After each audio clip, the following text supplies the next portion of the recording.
Amy, let me tell you about a magical place that is so exactly designed to be enclosed space, year-round fun for the whole family that I bet you already know what I'm going to say before I even say the name. Let's say it together on 3. 1, 2, 3. Great Wolf Lodge. You got it, Amy. My kids loved Great Wolf Lodge when we went. You probably already know that it has a huge indoor water park with a wave pool, lazy river, a bunch of massive water slides. But then your pack can hit the other attractions because, wait, there's more. Great Wolf Lodge has adventure-packed attractions like Magi Quest, a live-action game kids can play throughout the lodge, plus the Northern Lights Arcade. Spent some quality time there, so your kid who loves the lazy river and your kid who loves fantasy games will both have a great time. Great Wolf Lodge also offers great dining options and complimentary daily events like nightly dance parties, all under one roof. Unpack the car once and you're settled in to have fun. And with 22 lodges across the country, you're always a short drive away from adventure. We've both had such great times at Great Wolf Lodge, so bring your pack together at a lodge near you. Learn more at greatwolf.com and strengthen the pack. My current self was just screaming at my pet, like, why didn't you remember? What fresh hell? Laughing in the face of motherhood. Baby's tiny fingers, adorable. With Margaret Abels. And Amy Wilson. Especially 2-year-olds. I mean, they're constantly just like bashing their heads into things. A podcast that solves today's parenting dilemmas. So you don't have to. The stakes are higher when it's somebody else's kid. Hey, everybody. Welcome to What Fresh Hell, Laughing in the Face of Motherhood. This is Amy. And this is Margaret. And today we're talking all about how we forgot what this was like.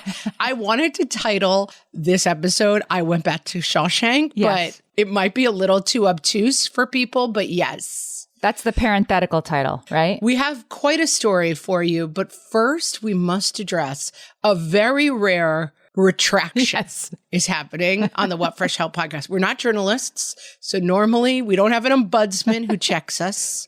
Sometimes we'll go back and be like, well, we said this, we meant this, but this is a full retraction that we were offering, I believe, for the first time in What Fresh Hell history. So in our recent episode, Why Was This a Thing? We goofed on all sorts of things that we used to think mattered, like waiting half an hour to go in the water after you ate.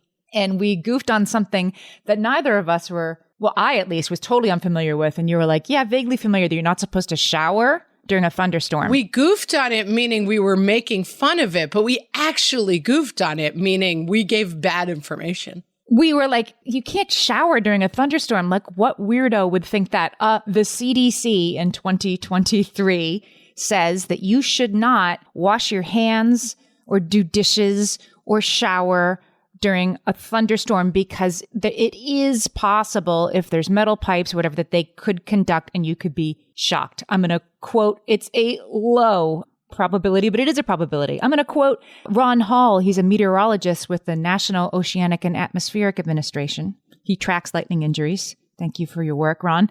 He says, what a job. In the United States, 10 to 20 people are shocked showering or doing dishes during thunderstorms. Not killed, but just shocked. But ouch, you don't want it. You want to skip the part where you get... So yeah, don't take a shower during a thunderstorm. Now... He says there are tons of myths about lightning, which I'd like to go over some of those with him if we could have him on the show, maybe. He says this is not a myth. This is not one of those many, many myths we all have about lightning. So we could get into those, but don't shower during a thunderstorm. I never thought about it one way or the other until now. I just read the memoir, You Could Make This Place Beautiful by Maggie Smith. Yes. Very much enjoyed it. She wrote the poem Good Bones, which went viral. And had the line, you could make this place beautiful in the poem. Correct. And it's about kind of the unraveling of her marriage. She's a beautiful writer. But it opens with her getting hit by lightning inside her home, which I did not know was possible. I don't know if she was touching the air conditioner, but standing by the window in a lightning storm, maybe touching the air conditioner, and lightning struck her inside her own home. My home has been struck by lightning while I'm in it, but I wasn't like touching anything at the time. You weren't making contact. Yeah, I mean, maybe I was, but not with a running shower. Thank goodness, I guess. Yeah, probably you have PVC pipe in your house, so you probably have moved to like non-metal piping and you're probably fine. But you don't know, so stop washing your hands during thunderstorms and don't look to us for lightning safety. advice possibly, but definitely not lightning safety advice, okay? Because we do not know what we're talking about. Right. But we will always, we're big enough to come back with a full retraction when we make a mistake. And this was one of those times. I would say that, like, just like segue into our topic. It's like, we might not know lightning, but we know raising kids, or we thought This whole episode is kind of a retraction because we know about raising young kids until we went back to raising young kids. Until we actually have to do it, as it turns out. So this past week, I babysat a 2 and a 6-year-old for 5 days. I had my 11 and 13-year-old, quote, helping me, unquote. But I will say, I made the very smart choice in the beginning that I decided to pay them. Day rate. It was a nice day rate. So that I could threaten them and dock their pay. Like, it was a day rate and I was not dependent on like favors. They were being paid. And the only reason they were being paid was so that I could threaten them with not being paid. So 2-year-old, 6-year-old, 5 days. And right away, I called Amy and I said, we have to revisit the topic of young kids because I feel like I have become the older person who's like, don't let go of your hobbies just because you have young kids at home. Like, hey, if you've got a business, keep it going. Meanwhile, I was trying to continue to do the podcast and I usually write the comedy bits. And I kept thinking, look, all right, I'll put the kids to bed at 8:30 and then I'll write the comedy bit at 9. At 9, I was like staring and rocking and like trying not to cry. And then trying to go to bed by 9:15 so that I could possibly get enough sleep to face it all again the next day. And so I really have to come back and say, I'm checking myself because I really had forgotten how hard it is to have kids 6 and under. Really, it's hard, guys. And you're returning to this with 11-year-old and 13-year-old, who, as you say, are maybe less helpful than you want them to be, but it's better than nothing. Like, you literally had like somebody be like, here, hold her. You had helpers and it was still like, what? This is impossible. Yeah. And I will say it was also a good reminder not to get a dog because we talked about it for 2 months in advance and my kids negotiated their rate, which was, I'm going to say, less than minimum wage. It would not pass, legal laws for child labor. And for months, they were like, this is going to be great. We're going to make money. It's going to be fun. I mean, these are their cousins. We love them. It's going to be super fun. And then day one, it was a lot of like hand holding. Come with me. Oh, I want to be in charge of this one. You be in charge of that one. Trying it on for size. Right. It was like we went to bed Sunday night. Like, I thought this was going to be hard and it wasn't hard at all. And then the morning started at 5:15 the next morning. And let me tell you, those kids were like, can I be done? Like, they barely lasted 24 hours. And it really reminded me of like the way they promised that they will take care of the dog. And then 6 days in, they're like, I don't want to walk the dog. It's raining. Heed that inner voice. Yeah, the kids are useless, as it turns out, unless you threaten them with pay docking, I found. And a dog, you'd be like, we're going to send this dog back. I don't even care. You couldn't really be like, we're going to put your cousins out with the recycling. Like, you're going to keep taking care of them. No, unfortunately, it's not possible. You then had a similar, I think, slightly less full Shawshank experience. Mm-hmm. Yes, we had a family gathering. So I'm the oldest of 6 kids. And my 3 kids are 3 of 15 grandchildren with another one on the way. Actually, there's going to be a what fresh hell. I'm going to be an auntie for the 25th time. So anyway, counting both sides, many, many cousins. So we all got together and it was really wonderful. Well, almost all got together. When it's that many people, there's always somebody who has to leave early and somebody who can't come at all. But let's just say that it was a large group of people. And yeah, I was back I wasn't even primarily responsible for any of them. But just in that, who needs a swim diaper and who needs the sandwich cut this way and who needs a sandwich cut that way, and the sort of constant tasks that have to be done. Just the phrase swim diaper strikes fear in my heart. I mean, I will say degree of difficulty was higher and literal degrees were higher. We were in Texas where the temperature was hovering around 110 every day.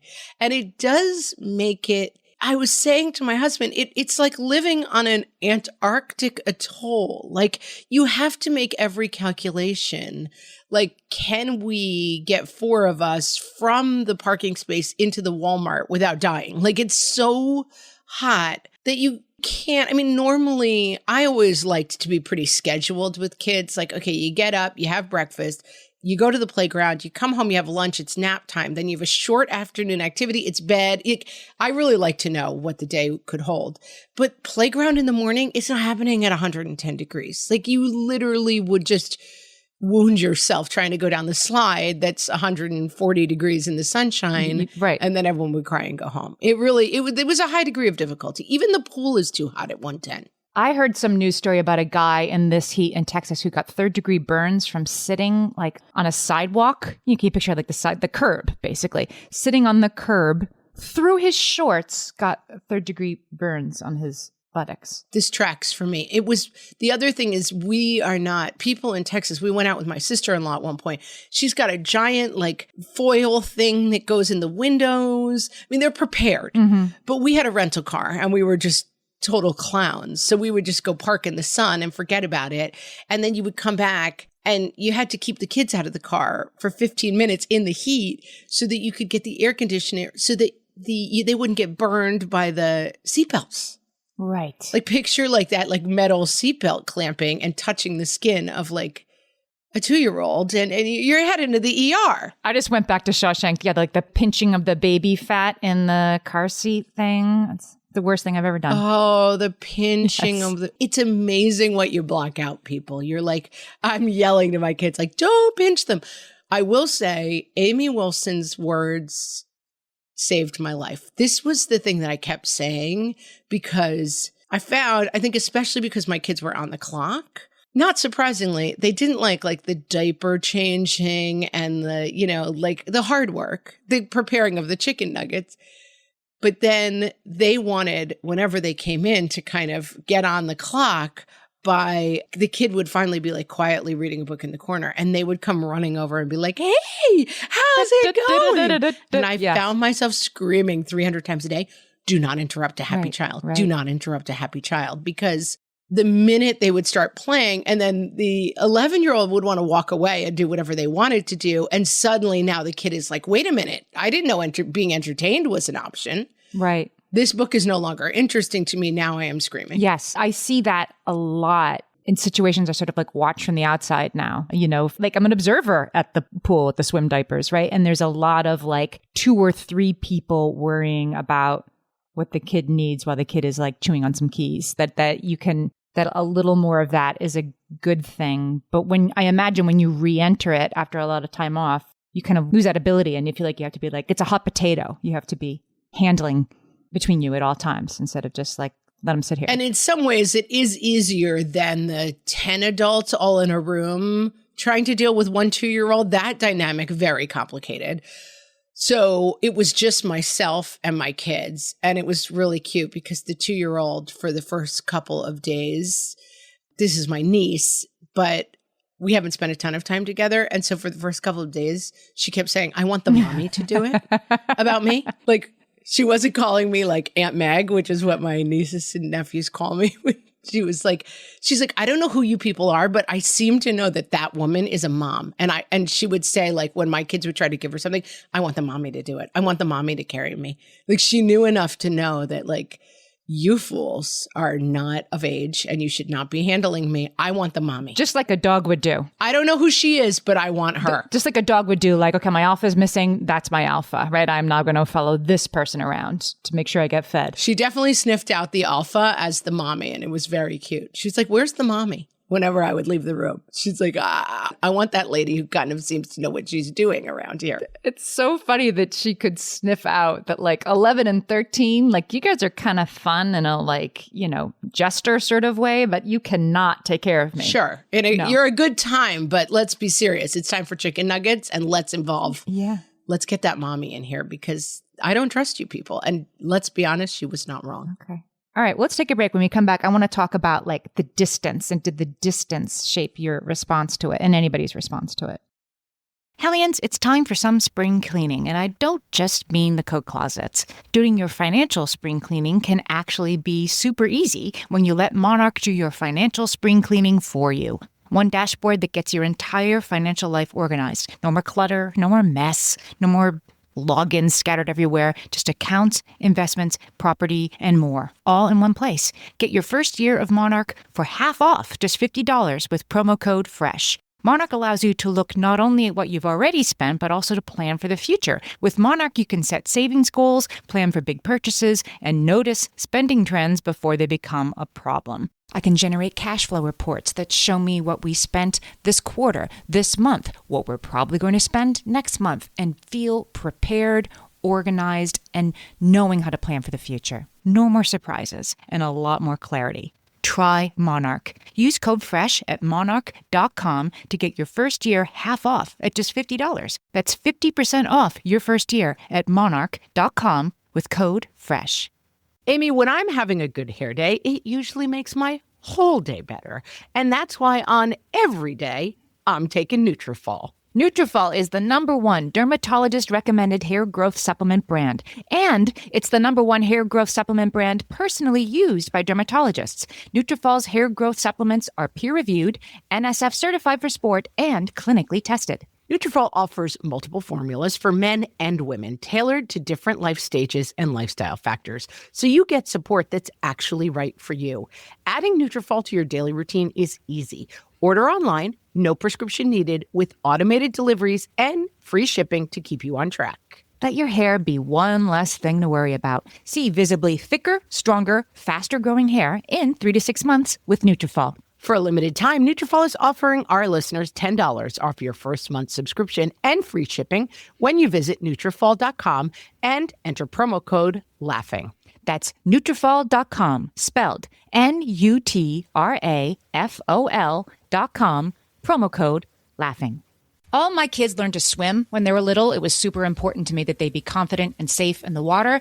There was only one problem with that: taking them to swim lessons. I mean, the pools were freezing. There were always cranky adults doing laps right there. And it was definitely not, for any of us, what you would call fun. Amy, heard. But now there's Goldfish Swim School. Goldfish takes a really thoughtful approach to swim lessons, combining research-based teaching with a warm, kid-friendly environment that actually helps kids thrive in the water. Every detail at Goldfish is thoughtfully designed to create a golden experience, from shiver-free, warm indoor pools to comfy waiting areas for parents to professionally trained lifeguards on deck. Goldfish uses an approach called the science of swim play, which combines guided play with proven teaching techniques to help kids learn to swim, build water safety skills, and gain confidence, all at their own pace.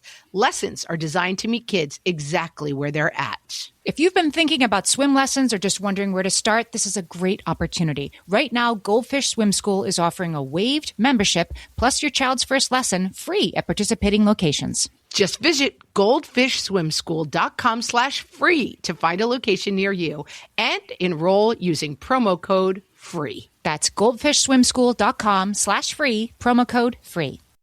When you were telling me this whole story, it reminded me, before we even started recording, it reminded me of the whole thing that people say about the halo effect around childbirth, that you forget. Yes. That you only remember the good times. And it turns out it's not that simple, but you do forget the specifics of it and how hard it is. And then when you put it back on, it's immediately impossible. My husband, who is a fitness fanatic, I'm going to say, I don't think that's too strong a word at all. Cosign. He started doing something new called rocking. Have you heard of rocking?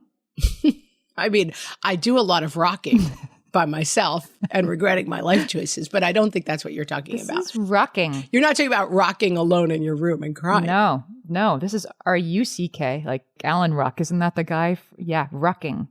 Yeah, the guy from Succession and Ferris Bueller. Succession. Yes, and Ferris Bueller, exactly. The kind of guy you're like, wait, is that the guy from Ferris Bueller? Yes, it is. It was the same guy. It is. I don't think rocking is named for Alan Ruck, but rocking is just a backpack. You just go about stuff with a backpack on, in which you put incredibly heavy metal plates. So, Amy, I love you and I love your husband, but I would not stand for this. I'd be like, no. Yes. Wow. I'll probably hear back from some people now, like, I'm sorry, what? Now that I'm outing him. But he goes rocking and I'm like, don't make me like talk about it, know about it. We're going to head out for a walk. But is he walking around your house like, you're like, could you bring this dish to the kitchen? And he has like a weighted knapsack on? Well, it did rain for a couple days in a row recently. And he was like, do we have any to-dos? And my brother was laughing at both of us because my brother was visiting. It was raining. And we had yes. Do we have a list of anything we needed to get done? Yes, I have a little list here. Let's see. We need to change this light bulb. We need to do this. And he was doing this stuff wearing this weighted backpack in the house because it had been raining for so long. Yes. Usually he just wears it out and about. I'm like, I don't see it. I have a lot of thoughts, but let's do a whole separate podcast on whether or not you should allow your husband to be doing this. But I bring up the rucking because, I mean, I don't know why he's doing it. Somebody, the Huberman lab or somebody told him to do it, so he's doing it. But it's like a 35-pound weight. So he's like, you don't know how much more fit you get by walking around with 35 pounds of extra weight on you. And I said, like, I've done that already. I've actually done that 3 times already. I've gone for long walks with 35 pounds of extra weight.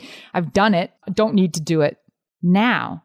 But picking up I did, of course, like, okay, let me see what it feels like. It's impossible. Like your third pregnancy, your non-first pregnancy, it's like not interesting to you, let alone anybody else. You just sort of go about your business, right? You're not like engaged with the wonder of it all anymore. But boy, I put this 35-pound weight on and I couldn't believe that was ever me, that I was walking around all the time, taking care of little kids, carrying that much extra weight. Well, this brings me to the fact that I injured myself gravely day 1 by just picking the baby up. So we had to weigh the kids because we were looking at life vests. And so I believe the 2-year-old weighs exactly like 32, 33 pounds. It's a ruck pack worth. It's a ruck pack. Like I was doing this like life hack, like high-end fitness thing without knowing it. But just doing the thing. And she's just that age where she would come over, up, the mommy, and then I would pick her up, sling her on my hip and be going about stuff. By the way, it's a decade, 15 years later. I'm very elderly and I injured myself in 2 profound ways day 1. So I pulled a muscle, like picture, like we used to call them your angel wings. What is that bone called in your back? Like the pointy bone that sticks out. Scapular area, right? Our scapulas. Mm-hmm. Scapular or whatever. Yeah. Ooh. Way deep under that, I like ripped something in there. And it was just the kind of thing that hurt. Like when I breathed, when I picked up a fork, like it hurt forever. And then I have a bum hip right now. I mean, talk about oldie locks. I've got a hip that kind of comes out of place. Boom, right out of place. I was like lurching around like Frankenstein's monster. And then instead of being like, well, I guess I can't pick the baby up, I was like, I guess I'll just down 600 ibuprofen and keep going because that's the other thing. Like there's no downtime. There's no sick time. There's no like, I hurt myself. Let me take off the rucking backpack and stop rucking. Right. There's no stopping the rucking. You're like, I guess I'm going to keep picking this baby up because both of my kids are like they couldn't lift a 35-pound 2-year-old and they drive these huge cars in Texas. So like you have to basically lift the baby up over your head to get it into a car seat. It's basically, you should send your husband to me for a month. I'll get him in shape. It's called getting a 2-year-old into a pickup truck 6 times a day. While my family was visiting, I did pick up my 2-year-old nephew. And oh my God, like as you say, like you immediately forget. He was like a wet sandbag or maybe 2. And I couldn't believe how heavy he was. And then I, put him on the shelf. And this was just to walk them out to the car, right? I put him on the shelf of my hip, which immediately my hip was like, ow, ow, ow, don't do that, right? Don't do that. I'm like, oh yeah, I'm going to throw my back out doing this. And then like hoisting him into the car seat. And then as you say, like I was so stressed over those little things. I did that 10,000 times but just haven't done it for quite a while. And then went back to it. Like, this is impossible. And my sister-in-law is 5 feet tall. I'm about 5'7". She's 5 feet tall. She is a small woman with a huge, heavy, adorable little boy that I don't know how she lifts him. Well, here's something I forgot all about. One, the fact that babies like to rear back, like a 2-year-old, you'll be holding them on your hip and you're like, okay, I'm an old crone, but I have picked up a 2-year-old. Right. Like, I still got it. And then she would rear back, like to look at the world upside down, like she's doing a back bend. And I'm like, girl, you're going to take us both down. Like, this is way beyond my level. And then I completely forgot this move, which can be pulled by either the 6 or the 2-year-old. Sitting and reading a story and they rear back and clock you with their skull in the orbital socket. Like that happened to me 90 times when I had my own kids, but I completely blocked it out. Yes, that might happen at any moment. That it in fact will happen once a day. Like a child will make contact with your face, with their skull in an extremely painful way. And not necessarily out of frustration, just out of like, I know what I'll do. Oh, no. Joy. Right. Just looking around. Like the injury quotient, I had completely forgotten about. The fact that you're almost always nursing a child-related injury. And like if they haven't wounded you, you've like burnt yourself getting chicken nuggets out of the oven. I have that permanent, like halfway up the inner arm burn from pulling the thing out of the oven. I had completely blocked that out, the injuries. And what did the parents know of any of this? I'm sure you were like, this is easy. It's wonderful. Like when they called to check in, what happened? Well, I had another babysitting experience that went completely off the rails. And I kept saying, like, that's my bar. Like, if we don't end up in the ER with like a bleeding headed child, like, we'll be fine. And so all I kept saying was, we're not at the bar. We're not at the bar. And the thing is, we kind of had a ball. The other thing that I was clear about, because we did every day, I was like, this is our schedule. Like, I'm not sitting around with kids. Like, especially I've been up since 5. I'm not sitting around all day. So we found cool and fun adventures and things to do. We did a lot of crafts. We found a children's museum that was really amazing. I will give them a shout out. McKenna Children's Museum in New Braunfels, Texas. If you are anywhere near San Antonio, even Austin, I'm telling you, worth a trip. It has, I mean, a lot of towns have them, but it's like the little post office, the little grocery store. It's like a little world and like a little hospital. And then the outfits and the kids can like play, act all the different stations. Right. And you can just like sit on the ground somewhere and they're good for a morning. Oh, and I can sit on the ground. And I'm like, yes. And it was hilariously cute because my 13 and 11-year-olds, who are way too old, they were so psyched to be in there. My 11-year-old was running the grocery store. Like, she was like assistant to the district manager. She was Dwight Schrute. She was like, this is how we're going to do it in here, people. Right. Now the 4-year-olds are like, she was bossing around the 6-year-olds. Like, at some point, a 6-year-old came over and was like, I'm sorry, my mom says I have to leave. Like, reporting to their angry boss. And she was like, that's fine. I was like, oh my gosh, it was hilarious. So one thing is, it's a totally different kind of pressure when you have other people's kids. That's one thing I will say. Like, my ability to sit around and be like, I'm sure the 2-year-old's probably fine. I'll hear a crash or crying if it's not fine. I wouldn't do that at all because I don't want someone else's kid to get hurt on my watch. So I'm much more heightened. And also I'm more heightened in terms of like, with my own kids, I wasn't waking up at 6 and being like, we're going to paint rocks for Nana's garden today. I mean, we did that activity, covered everything in newspaper, got all the paints out, like, let's make, I wasn't doing that with my own kids either. And so it was more pressure and also much more delivery. Like, it was camp, basically. I treated us like counselors. We did an activity all the time. This is just like sparking a long ago memory for me. So I'm the oldest of a lot of kids. My mother is also the oldest of a lot of kids, 8 kids. And so I remember being like a teenager and we had my mother's youngest brother, who was not much older than me, his baby, his 2-year-old was at our house to play for the afternoon. Because my uncle, so I was probably like 20 and my uncle was 25. So my uncle was off doing something for the day and we had his little girl at our house. Welcome to an Irish family. Yeah. And my mom was in charge. And again, my mother has raised 6 kids. She used to be a teacher. Like, she knows from kids. But I don't remember what happened. I just remember like us all like holding on to the kitchen island as my uncle, again, not much older than me, walked into the kitchen to see that his 2-year-old had somehow gotten like a black eye while she was playing at our house. Because 2-year-olds do that. And just being revealing like, will the world continue to revolve on its axis when my mother's brother walks in and sees that we let his precious little girl get a black eye. She's now an adult, like it's all good. But I remember that. I remember my mother, I remember kind of enjoying it, but my mother was totally freaked out because like, how could she have let this happen? And she wasn't even sure what happened. And the girl was too, so she couldn't tell us. But it just was like, I'm supposed to know how to take care of kids. And now he's going to come back and the truth will be known. Now we botched it. Well, when I was in my 20s, I was babysitting for my brother and his wife's kids. And day one of the kids, they were chasing each other. You know how in a house you'll have like open doors so like you can run around in a circle, like through the kitchen, out the living room, down and around.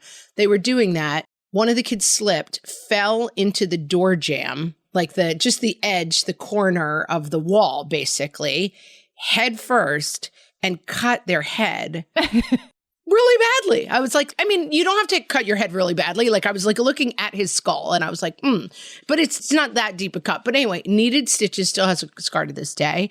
And it does the feeling of like, I was babysitting once and one of the kids hit the other kid in the head with a stick. And like, you just, the feeling of I had one job, which was don't let anybody bleed. You just take that much more seriously. And these things happen all the time. Like all my kids got injuries, and especially 2-year-olds. I mean, they're constantly just like bashing their heads into things.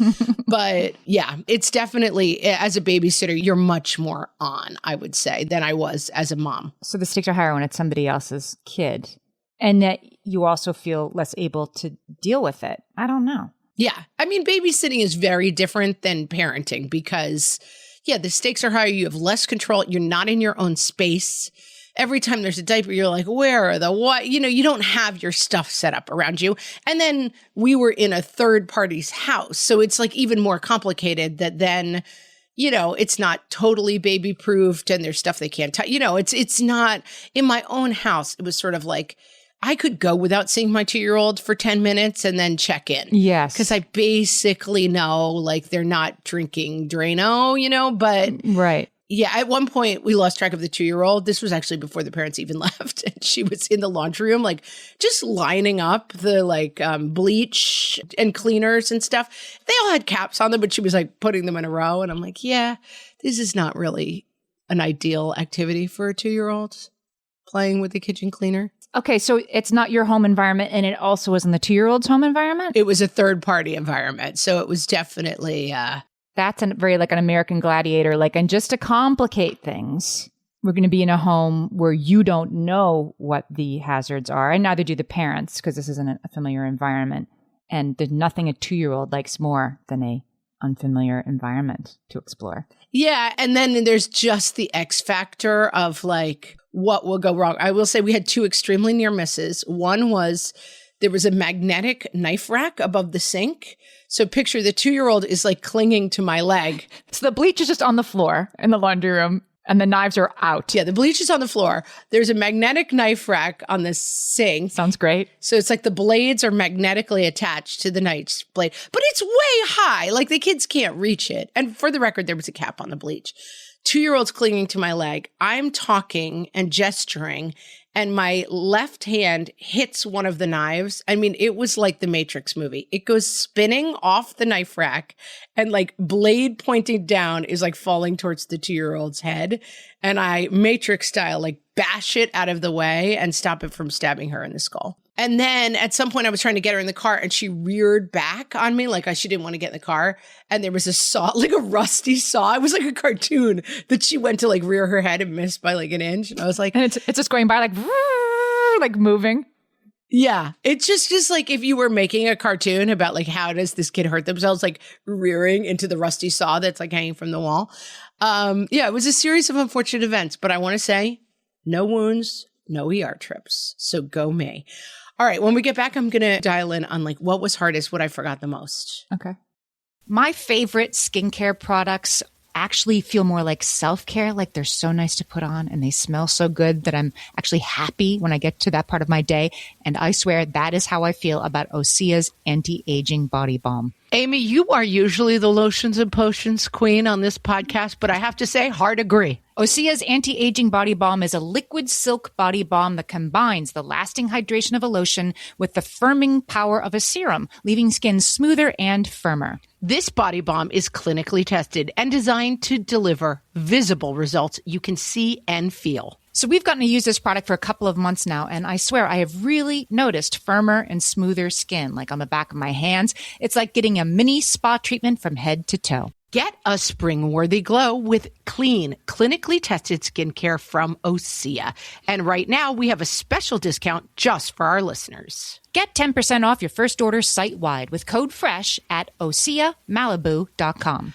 That's 10% off your first order with code FRESH at OSEAMalibu.com. At DSW, we ask the important questions, like, what shoes are you going to wear?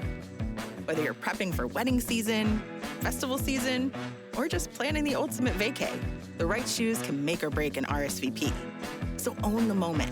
You've got big plans, and we've got just the shoes. At the perfect price, of course. Get ready to get ready with Designer Shoe Warehouse. Head to your DSW store or dsw.com today and let us surprise you.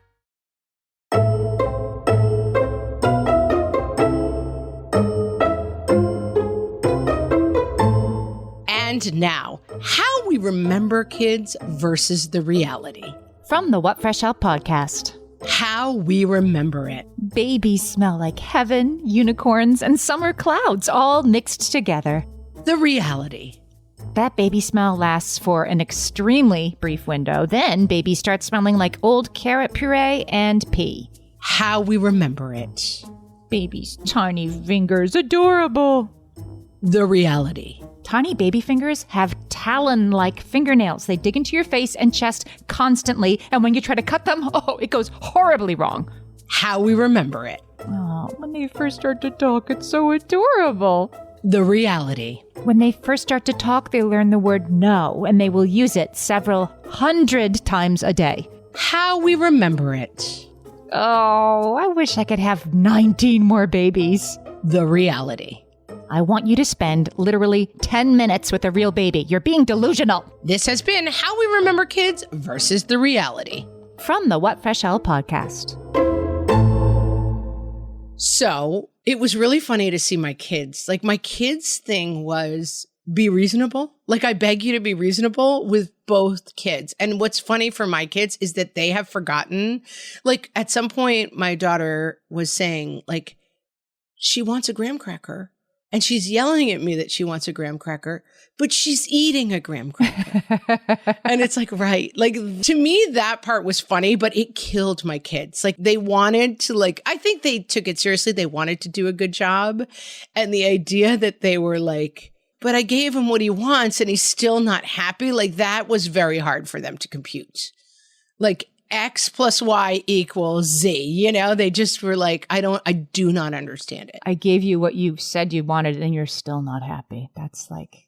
Yeah. Welcome to the rest of your life, kid. Yeah. But there is something about like the complete unreasonableness of the 2-year-old that is particularly hilarious in the like, no, go away. I don't want it.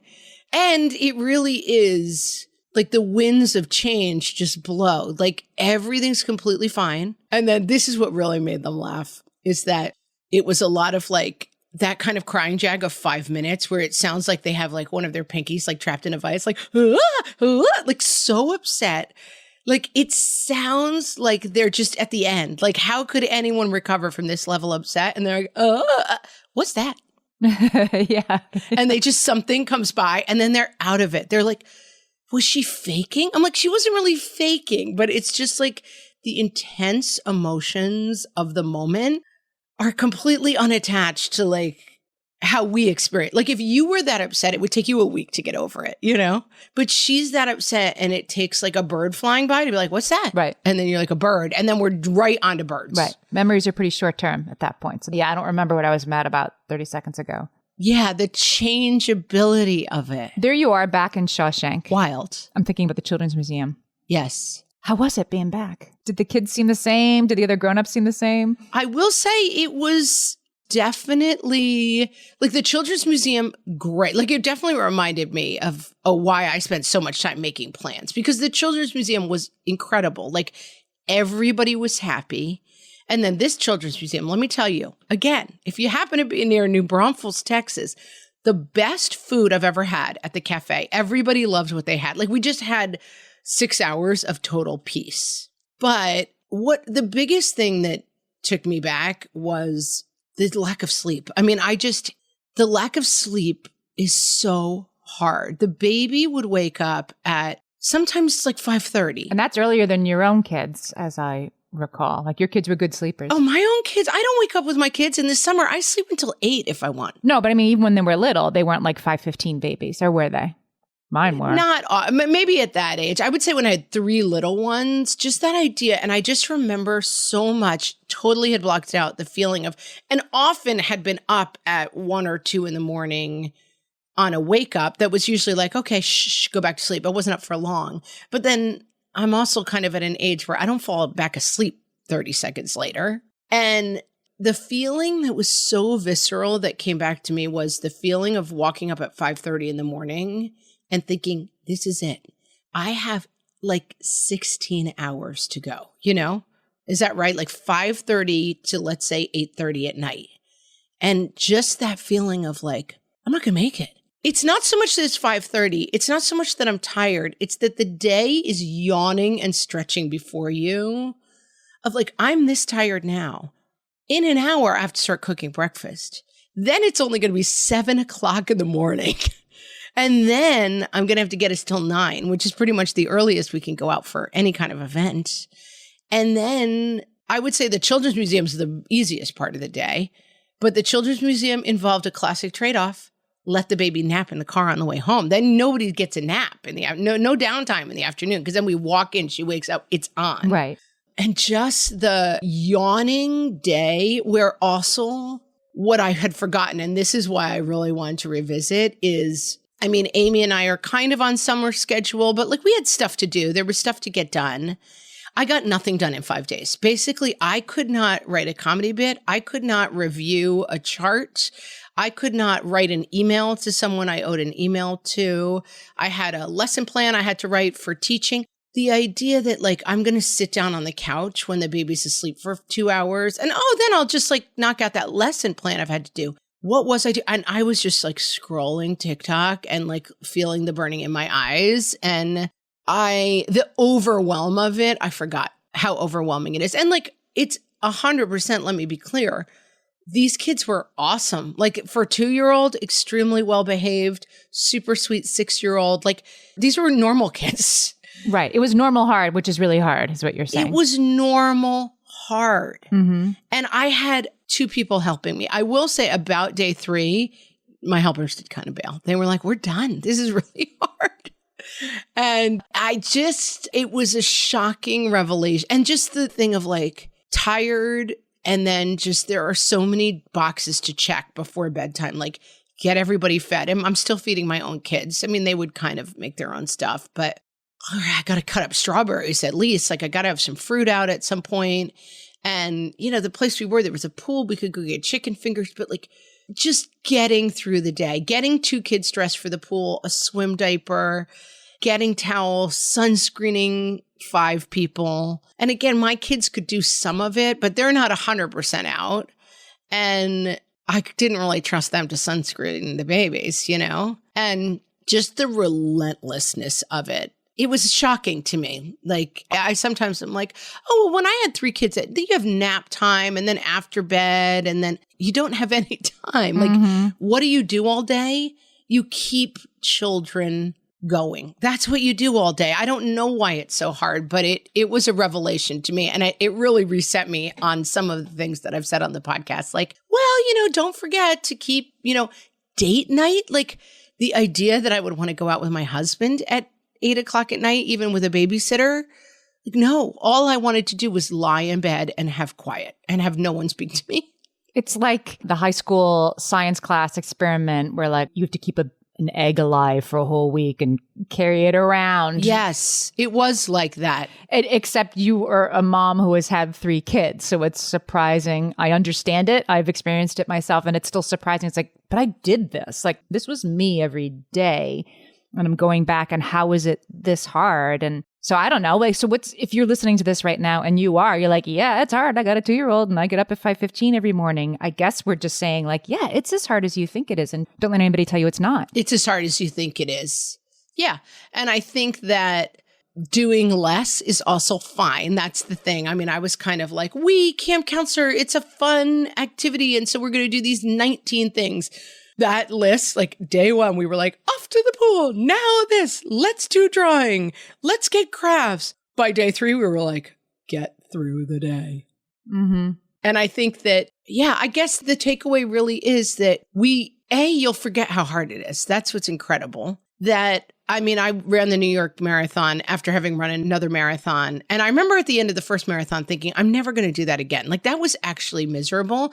And I was about mile 23 of the New York Marathon. And I truly was like, I can't believe I let myself do this again. Like my current self was just screaming at my pet, like, why didn't you remember? And it was that bad again. And then, I stopped running marathons for a series of reasons that had nothing to do with like, I'm not going to do that again because it's too hard. Like, right. I would do it 10 more times. And yeah, I definitely, I just want to give a shout out to people who are still in the, I'm going to say 6 and under because, and maybe in the summer, 10 and under. Mm-hmm. I will say like my kids now, they're home today because camp's out, whatever. I'm just like, don't bother me for the whole day. And they're doing too many screens. And, I'm like, here's some money, walk over, get a slice of pizza. They're just on their own. It's so different. Mm-hmm. And those days are coming. So I guess that's what we have to offer too. Like you will get to the point where carrying a toddler would be like, what? Were they ever this heavy? As hard as that is to believe. Yes, but be very careful. Lift with your knees in the future. Very careful. Do it now. Future you, lift with your knees. Because man, I was in a lot of pain.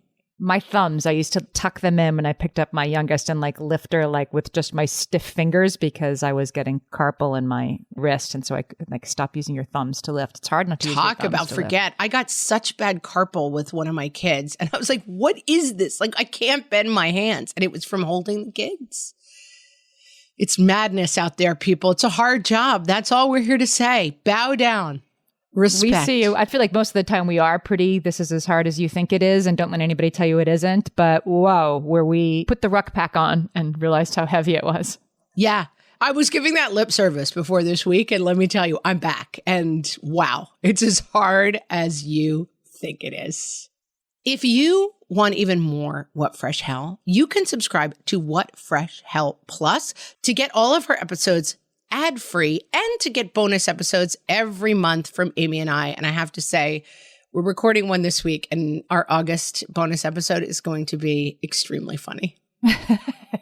As if this wasn't extremely funny. You're always extremely funny, but we're real loose in the bonus episodes. To subscribe, you can just tap the link that's in the show notes for this episode or go to our website, whatfreshhellpodcast.com. Or if you're on your phone, this is kind of an easy way to do it. Go to Instagram and tap the link in our bio on Instagram. It's right there too. $5 a month gets you our entire archive, hundreds and hundreds of episodes ad-free, plus these bonus episodes. Thanks so much for listening. Friends, I salute you, and we will talk to you next time. We see you.